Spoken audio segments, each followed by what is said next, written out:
ಅನಾಥಾಶ್ರಮದಲ್ಲಿ ನಿರ್ಗತಿಕರಿಗೆ ಖುದ್ದು ಶೇವ್ ಮಾಡಿ ಅನಾಥರ ಸೇವೆ ಮಾಡಿ ಕೆಎಎಸ್ ಅಧಿಕಾರಿಯೊಬ್ಬರು ಮಾನವೀಯತೆ ಮೆರೆದಿದ್ದಾರೆ.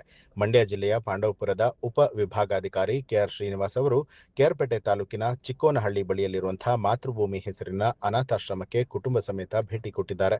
ಅಲ್ಲಿದ್ದ ಅನಾಥರು ಮತ್ತು ನಿರ್ಗತಿಕರಿಗೆ ತಮ್ಮ ಹಣದಿಂದ ಕೇಶಮುಂಡನ ಬಳಿಕ ಅವರಿಗೆ ಸ್ನಾನ ಮಾಡಿಸಿ ಶುಚಿಗೊಳಿಸಿ ವೈದ್ಯರಿಂದ ಆರೋಗ್ಯ ತಪಾಸಣೆ ಮಾಡಿಸಿದ್ದಾರೆ.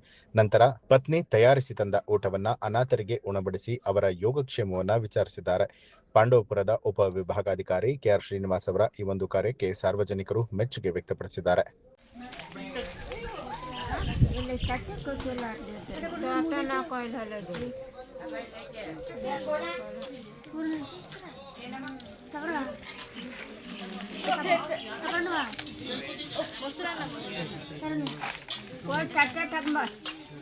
हमरो के लिए ये तक आज के टट टक में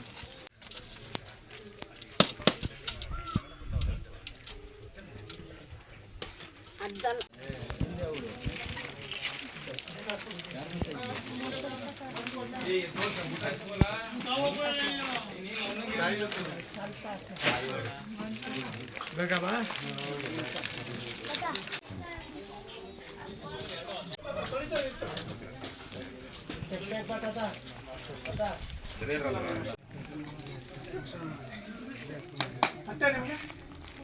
ನಾಗಣ್ಣ ತಟ್ಟೆ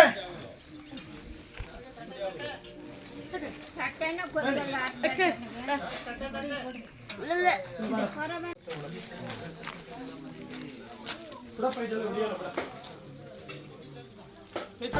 ನ್ಯೂಸ್ ಅಲರ್ಟ್ ನಿಮ್ಮಿಂದ ನಿಮಗಾಗಿ.